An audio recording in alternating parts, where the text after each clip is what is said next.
Bienvenue sur la chaîne de motivation Osez-moi. C'est un plaisir d'être de nouveau ici. Cette vidéo est vraiment unique. Il est possible que vous ayez vu d'innombrables vidéos sur le stoïcisme, mais laissez-moi vous dire que cette vidéo se démarque de manière exceptionnelle, la rendant différente. Elle contient une multitude d'idées et de perspectives rarement explorées. C'est pourquoi je vous exhorte à la regarder avec une grande attention, car au sein de ces mots se trouvent des trésors de sagesse. En fait, nous vous encourageons à la regarder plus d'une fois, car chaque visionnage pourrait révéler de nouvelles couches de connaissances. De plus, nous vous suggérons de prendre des notes méticuleuses de chaque principe que nous partagerons avec vous. Ces leçons intemporelles pourraient être le compas qui vous guide vers une vie plus riche et plus significative. Avant de commencer, je veux vous faire une invitation très spéciale. La chaîne de motivation Osez-moi a désormais un groupe sur Telegram. J'invite tout le monde à cliquer sur le premier lien ici dans la description ou dans les commentaires. Vous y recevrez du contenu en avant-première, serez informés des actualités, recevrez des offres pour nos produits, et je laisserai le chat ouvert certains jours pour que nous puissions discuter. Je vous y retrouverai. Lien ici dans la description ou dans les commentaires. Donc, sans plus tarder, commençons à explorer les 50 principes stoïciens qui changeront votre vision de la vie. Ne manquez pas l'occasion de maîtriser vos émotions. Obtenez dès maintenant l'e-book sur la connaissance de soi. Cliquez sur le lien dans le premier commentaire épinglé et libérez votre véritable potentiel. Principe 1. Apprenez à distinguer ce que vous pouvez contrôler. Les stoïciens, comme Épictète, nous invitent à plonger dans une profonde réflexion sur le concept de contrôle dans nos vies. La science cognitive soutient cette notion en révélant que s'inquiéter constamment de l'incontrôlable peut entraîner des niveaux élevés de stress et d'anxiété. Épictète nous a laissé une perle de sagesse en disant « N'attends pas que les événements arrivent comme tu le souhaites, décide de vouloir ce qui arrive. » Cela implique qu'au lieu de lutter contre les courants de la vie, nous devrions les accepter et nous concentrer sur nos actions et choix qui sont dans notre sphère d'influence. Principe 2. La vertu comme guide. Les stoïciens croyaient que la vertu est la pierre angulaire d'une vie épanouissante. La psychologie positive soutient cette idée en soulignant que la recherche des vertus personnelles est associée à une plus grande satisfaction dans la vie. Sénèque nous laisse une profonde réflexion. L'homme sage se contente d'être sage, rien de plus, rien de moins. Cette déclaration souligne l'importance de vivre une vie authentique, centrée sur des valeurs personnelles, plutôt que de chercher une approbation externe. Principe 3. Le pouvoir de l'autodiscipline. Épictète nous rappelle que l'autodiscipline est un pilier essentiel pour se transcender. La psychologie moderne soutient cette idée en démontrant que l'autodiscipline est liée au succès dans la vie. Son enseignement « Personne n'est libre dont l'esprit n'est pas comme un maître » nous incite à reconnaître comment nos impulsions et désirs peuvent limiter notre liberté si nous les laissons sans contrôle. L'autodiscipline nous libère des chaînes de nos appétits et désirs momentanés. Principe 4. La transience de la vie. Marc Aurèle nous invite à contempler le caractère éphémère de l'existence. La psychologie de la sagesse soutient cette perspective en montrant que penser à long terme réduit la préoccupation pour des choses superficielles et nous aide à apprécier profondément chaque instant. Comme l'empereur philosophe nous l'a rappelé, tout ce que nous voyons n'est qu'une perspective, pas la vérité. Cette déclaration nous encourage à embrasser l'impermanence et à vivre avec gratitude pour le présent. Merci. Principe 5. Pratiquer l'empathie. Les stoïciens prônaient l'empathie comme un pilier des relations humaines saines. La psychologie sociale moderne soutient cette idée en démontrant que l'empathie améliore la qualité de nos interactions sociales et notre satisfaction personnelle.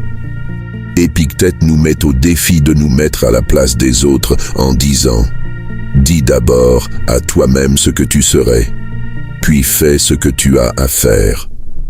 En cultivant l'empathie, nous devenons des individus plus compréhensifs, plus connectés à notre environnement. L'empathie est cruciale, mon frère. Principe 6. Choisissez votre réponse. Influencé par les stoïciens, Viktor Frankl a montré que même dans les circonstances les plus difficiles, nous avons toujours le pouvoir de choisir notre réponse. Cela ne dépend pas tant des événements que de notre attitude envers eux. C'est là que réside notre liberté ultime, dans notre capacité à choisir notre réponse face à ce qui nous arrive. Dans l'adversité, nous avons la liberté de choisir notre réponse. Comme il l'a dit, entre le stimulus et la réponse, il y a un espace. Cet espace représente notre pouvoir de choisir notre réponse. Ce principe nous rappelle que même lorsque les circonstances sont difficiles, notre pouvoir de choix et notre manière de répondre sont sous notre contrôle. En exploitant ce pouvoir, nous pouvons transformer notre expérience de la vie. Principe 7. Embrasser la simplicité. Les stoïciens, comme Sénèque, ont adopté la simplicité comme un moyen d'atteindre la paix intérieure. La recherche sur le minimalisme suggère que posséder moins peut conduire à une plus grande bonheur et clarté mentale. Sénèque disait que ce n'est pas parce que les choses sont difficiles que nous n'osons pas tenter, mais c'est parce que nous n'osons pas tenter qu'elles sont difficiles. Cela nous incite à simplifier notre vie, à nous libérer du fardeau du superflu et à nous concentrer sur l'essentiel. Principe 8. La valeur de la réflexion. L'introspection encouragée par Marc Aurèle présente des avantages psychologiques tels que la réduction du stress et de l'anxiété, comme il l'a dit. Rien n'arrive à un homme que la nature ne l'ait formé pour supporter. La réflexion nous permet de mieux comprendre nos actions, émotions et pensées, nous permettant de prendre des décisions plus éclairées, alignées sur nos valeurs. Principe 9. La volonté de changer. Épictète nous enseigne que nous devrions accepter ce que nous ne pouvons pas changer et avoir le courage de changer ce que nous pouvons. La psychologie positive du changement soutient ce principe. Épictète disait « Ce n'est pas ce qui t'arrive, mais comment tu réagis qui compte ». En changeant notre perspective et nos actions, nous pouvons affronter la vie avec plus de résilience et de contrôle sur nos circonstances. Principe 10. L'importance du moment présent. Les stoïciens valorisent le présent. La psychologie de la pleine conscience montre que vivre dans l'instant présent améliore le bonheur, comme l'a dit Marc Aurèle. Ne gaspillez plus de temps à discuter de ce qu'un homme bon devrait être, sois-en un. Ce principe nous encourage à apprécier et saisir le moment présent, reconnaissant que le passé est irréparable et que le futur est incertain. Principe 11. La gratitude comme pilier. La gratitude mise en avant par les stoïciens a un impact positif sur la santé mentale et émotionnelle. Pratiquer la gratitude quotidiennement peut accroître la satisfaction de vie. Comme le disait Sénèque, la vie est comme un prêt que nous pouvons utiliser pour n'importe quoi, mais nous devons le rembourser un jour. Reconnaître et apprécier ce que nous avons, au lieu de nous focaliser sur ce qui nous manque, nous guide vers une vie plus riche. Principe 12. Accepter la vulnérabilité. Épictète nous encourage à accepter notre vulnérabilité en tant qu'être humain. La recherche psychologique montre que l'acceptation de soi réduit l'anxiété et la dépression. Épictète disait « Si tu veux t'améliorer, sois prêt à passer pour un fou et un idiot pour ce qui concerne les choses extérieures. » En embrassant nos imperfections et limitations, nous nous libérons de l'auto-exigence excessive et trouvons une plus grande paix intérieure. Principe 13. La communauté compte. Les stoïciens valorisent les relations et la communauté. Les études sociologiques soutiennent cette idée en montrant que des liens sociaux forts sont liés au bonheur et à la longévité, comme le disait Sénèque. Personne n'est propriétaire de toute sa sagesse, la sagesse nous appartient à tous. La collaboration et le soutien mutuel au sein de la communauté peuvent enrichir nos vies et renforcer notre résilience. Principe 14. La modération en toute chose. Le principe stoïcien de la modération est aligné avec la sagesse scientifique sur l'équilibre dans la vie. La recherche psychologique montre que la modération dans les habitudes et les comportements est essentielle pour la santé mentale et physique. Épictète conseillait « Ne désire pas ce que tu n'as pas, sois reconnaissant pour ce que tu as ». Maintenir un équilibre dans nos actions et désirs nous permet de vivre en harmonie et d'éviter les extrêmes nocifs. Principe 15. Sérénité et adversité. Les stoïciens, comme Marc Aurèle, promeuvent la sérénité face à l'adversité. La psychologie de la résilience souligne l'importance de cette attitude. Marc Aurèle disait « L'adversité est le test d'un homme. Seulement après avoir été testé dans l'adversité peut-il se connaître. » Faire face aux défis avec calme et détermination nous renforce et nous permet de grandir même dans les situations les plus difficiles. Principe 16. Simplicité comme élégance. La philosophie stoïcienne préconise la simplicité comme source d'élégance et de clarté. La psychologie du design soutient cette idée en montrant comment un environnement et une vie simplifiée peuvent renforcer la créativité et la productivité. Épictète nous rappelait que les choses sont telles qu'elles sont et non telles qu'elles devraient être. Réduire la complexité inutile dans nos vies nous permet de nous concentrer sur ce qui compte vraiment. Principe 17. La force dans l'adversité. Les stoïciens, comme Sénèque, croient que l'adversité peut être une opportunité pour se renforcer. La psychologie de la résilience suggère que faire face aux défis peut développer une résilience émotionnelle. Sénèque disait « Ne te plains pas de ta vie, si tu peux l'améliorer, fais-le. Sinon, accepte ton destin. » Apprendre à affronter les difficultés avec détermination et courage peut conduire à une croissance personnelle significative. Principe 18. La sagesse de l'écoute. Les stoïciens valorisent l'écoute active comme un moyen d'apprendre et de mieux comprendre les autres. La psychologie de la communication souligne l'importance de cette compétence dans l'amélioration des relations interpersonnelles. Épictétus nous conseillait d'avoir 2 oreilles et une bouche afin d'écouter 2 fois plus que nous ne parlons. Pratiquer une écoute attentive favorise l'empathie et enrichit nos liens avec autrui. Le principe 19 de l'authenticité et de l'honnêteté. Épictète et les stoïciens mettent l'accent sur l'importance de mener une vie authentique et honnête. La psychologie de l'authenticité montre que rester fidèle à soi-même est lié à la satisfaction personnelle. Épictète nous rappelait que la liberté est le seul objectif digne dans la vie, en ignorant ce qui se trouve hors de notre contrôle. Pratiquer l'honnêteté et l'authenticité nous libère du masque de l'hypocrisie et nous permet de vivre avec intégrité. Le principe 20 de la maîtrise des émotions, les stoïciens comme Marc Aurèle préconisaient la maîtrise des émotions. La psychologie émotionnelle soutient cette idée en soulignant comment la régulation émotionnelle peut améliorer la qualité de vie. Marc Aurèle conseillait de ne pas laisser ses émotions nous contrôler, changez nos pensées et vous changerez vos émotions. Pratiquez la conscience de soi et la gestion émotionnelle nous aide à prendre des décisions plus équilibrées et à affronter les défis avec calme. Le principe 21 de la gratification différée, les stoïciens ont promu la gratification différée comme moyen de réalisation de soi. La psychologie de la discipline de soi montre comment retarder la récompense peut augmenter la satisfaction à long terme. Épictète a dit que la tentation vient souvent sous la forme d'une opportunité immédiate. De satisfaire un désir, pratiquer la patience et l'autodiscipline nous permet d'atteindre des objectifs plus significatifs et durables. Le principe 22 de la force de la résilience. La résilience, mise en avant par les stoïciens, a été largement étudiée en psychologie positive.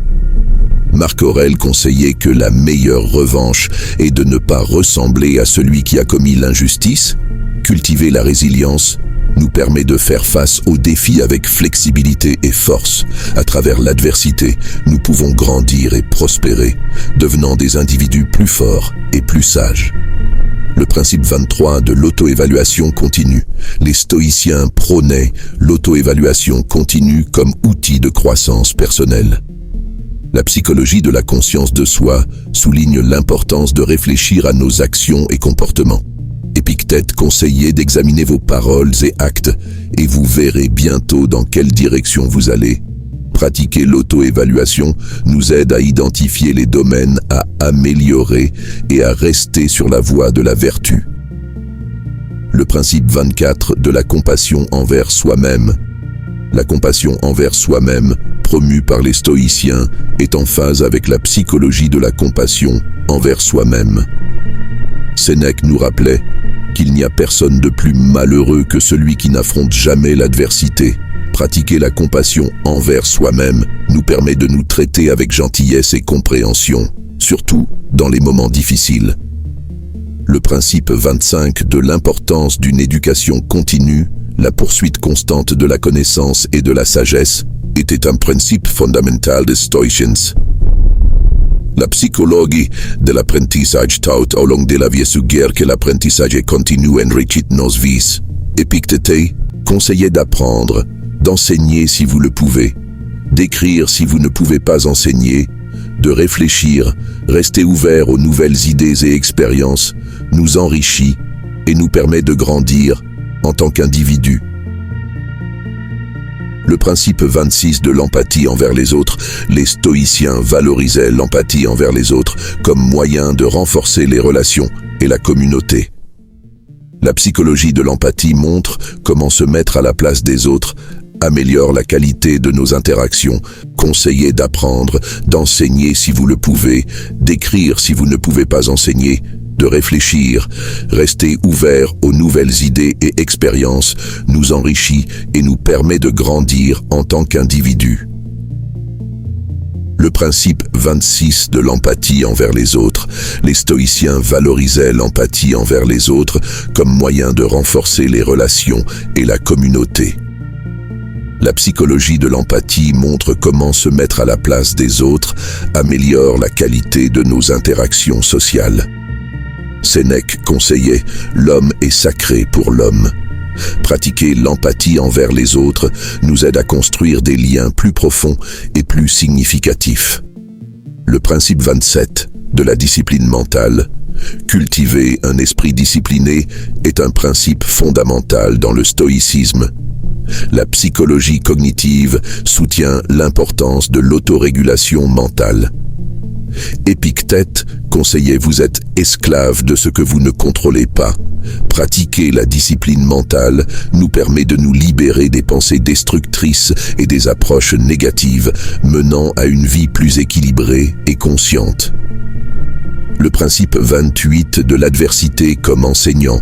Les stoïciens comme Marc Aurèle considéraient l'adversité comme une opportunité de croissance et d'apprentissage. La psychologie de la croissance post-traumatique souligne comment surmonter les défis peut conduire à une plus grande résilience et sagesse. Marc Aurèle conseillait que l'adversité est le test d'un homme. Seulement lorsqu'il a été testé dans l'adversité peut-il se connaître. À travers les difficultés, nous pouvons développer une meilleure compréhension de nous-mêmes.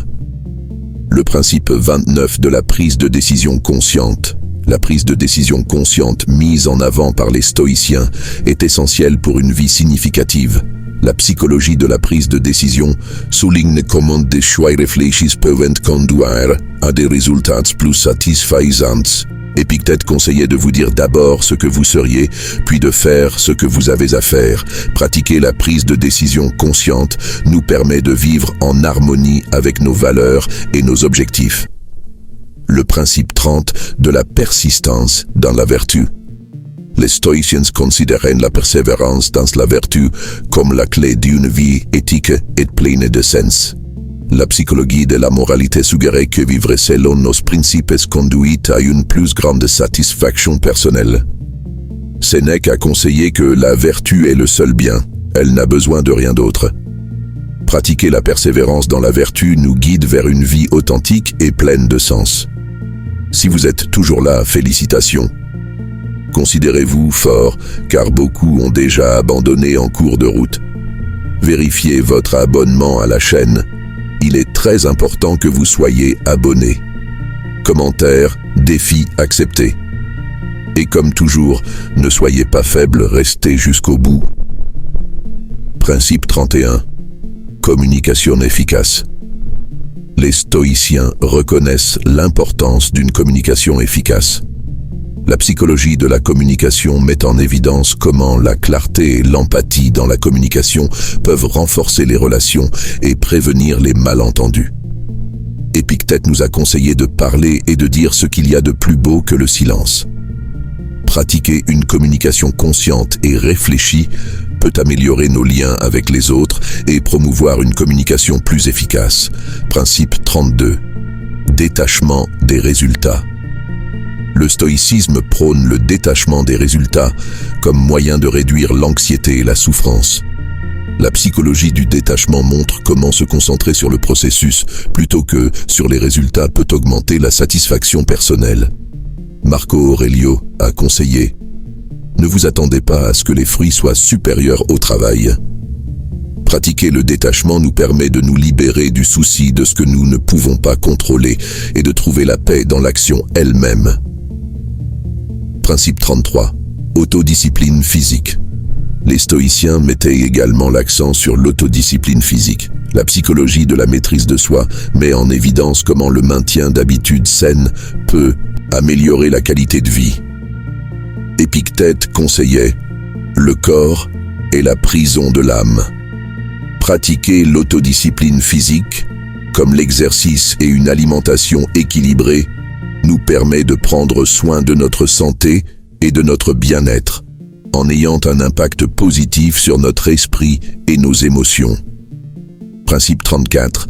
Intégrité dans les actions. L'intégrité dans les actions est une valeur fondamentale du stoïcisme. La psychologie de la moralité souligne à quel point agir conformément à nos valeurs favorise la satisfaction personnelle. Épictète disait que la vie d'un homme est teintée par la couleur de son imagination. Pratiquer l'intégrité dans nos actions nous aide à vivre selon nos principes et à conserver une image positive de nous-mêmes. Principe 35. La pleine conscience dans votre routine quotidienne. Les stoïciens valorisaient la pleine conscience dans les activités quotidiennes. La psychologie de la pleine conscience montre comment être présent à chaque instant peut réduire le stress et améliorer le bien-être. Épictète a conseillé: lorsque vous vous lavez les mains, lorsque vous prenez vos repas, lorsque vous vous couchez pour dormir, soyez conscient de ces actions. Pratiquer la pleine conscience dans nos routines quotidiennes nous permet de trouver de la beauté et un sens aux petites choses de la vie. Principe 36. Gestion du temps. La gestion du temps est essentielle pour une vie productive et pleine de sens. La psychologie du temps met en évidence comment l'organisation et la planification peuvent accroître l'efficacité et réduire le stress. Marco Aurelio le conseillait: la vie se gâche à cause de l'oubli. Pratiquer la gestion du temps nous permet d'utiliser efficacement notre ressource la plus précieuse, le temps, pour atteindre nos objectifs et vivre une vie plus épanouissante. Principe 37. Générosité et bienveillance. La générosité et la gentillesse sont des valeurs centrales dans le stoïcisme. La psychologie positive met l'accent sur la manière dont les actes de générosité peuvent accroître le bonheur et le bien-être. Sénèque a conseillé: la vie est comme une pièce de théâtre. Ce qui compte n'est pas sa durée, mais sa qualité. Pratiquer la générosité et la gentillesse envers les autres profite non seulement à ceux que nous aidons, mais enrichit également nos vies et nous permet de nous sentir plus connectés à l'humanité. Principe 38. Humilité et réussite. Les stoïciens valorisaient l'humilité même dans le succès. La psychologie du succès suggère axer sur la croissance et l'amélioration continue. Épictète a conseillé: ne vous inquiétez pas des choses que vous ne pouvez pas contrôler, mais de la façon dont vous gérez les choses que vous pouvez contrôler. Pratiquer l'humilité nous aide à rester concentrés sur nos valeurs et à éviter l'arrogance et la complaisance. Principe 39. Comprendre l'impermanence. Les stoïciens reconnaissaient l'impermanence de la vie. La psychologie de la sagesse suggère qu'accepter cette vérité peut conduire à une plus grande appréciation de chaque instant. Marco Aurelio conseillait: tout ce que vous avez aujourd'hui appartenait à quelqu'un d'autre hier. Demain, il appartiendra à quelqu'un d'autre. Pratiquer une compréhension de l'impermanence nous permet de vivre avec gratitude pour le présent et d'affronter la vie avec sérénité. Principe 40. La vertu est la plus grande richesse. Le stoïcisme souligne que la vertu est la plus grande richesse que l'on puisse posséder. La psychologie du bonheur met en évidence comment vivre conformément à nos valeurs favorise une plus grande satisfaction dans la vie. Sénèque a conseillé: la vraie richesse, c'est de ne pas vouloir plus. Pratiquer la vertu comme valeur la plus élevée nous libère de la recherche obsessionnelle des biens matériels et nous permet de trouver une véritable prospérité dans nos actions éthiques. Principe 41. La valeur de la simplicité dans la vie. Les stoïciens prônaient la simplicité comme moyen d'atteindre la paix intérieure. La psychologie de la simplicité met en évidence à quel point simplifier nos vies peut réduire le stress et augmenter le bonheur. Épictète conseillait: la restriction est la plus grande liberté. Pratiquer la vertu est la plus grande richesse. Elle nous libère de la poursuite obsessionnelle des biens matériels et nous permet de trouver une vraie prospérité dans nos actions éthiques. Prince 41. La valeur de la simplicité dans la vie. Les stoïciens prônaient la simplicité comme un moyen d'atteindre la paix intérieure. La psychologie de la simplicité souligne comment simplifier nos vies peut réduire le stress et augmenter le bonheur. Épictète conseillait: la restriction est la plus grande liberté.